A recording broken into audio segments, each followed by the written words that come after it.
ಸರ್ಕಾರದಿಂದ 21 ಕೋಟಿ ಅನುದಾನ ಪಡೆದಿರುವ ಉತ್ತರ ಕರ್ನಾಟಕದ ಪ್ರಸಿದ್ಧ ಧಾರ್ಮಿಕ ಕ್ಷೇತ್ರಗಳಿವು.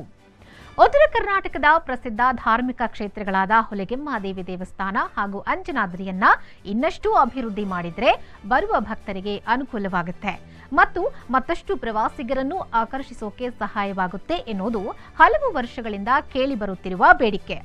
ಅಂಜನಾದ್ರಿ ಅಭಿವೃದ್ಧಿಗಾಗಿ ಹಿಂದಿನ ಬಿಜೆಪಿ ಸರ್ಕಾರ 120 ಕೋಟಿ ರೂಪಾಯಿ ಅನುದಾನ ನೀಡುವುದಾಗಿ ಘೋಷಿಸಿತ್ತು. ಆದರೆ ಅದು ಕೇವಲ ಘೋಷಣೆಗಷ್ಟೇ ಮೀಸಲಾಗಿ ಹೋಯಿತು. ಆದರೆ ಈಗ ಹುಲಿಗೆಮ್ಮದೇವಿ ಮತ್ತು ಅಂಜನಾದ್ರಿಯ ಅಭಿವೃದ್ಧಿಗೆ ಕಾಲ ಕೂಡಿ ಬಂದಿದೆ.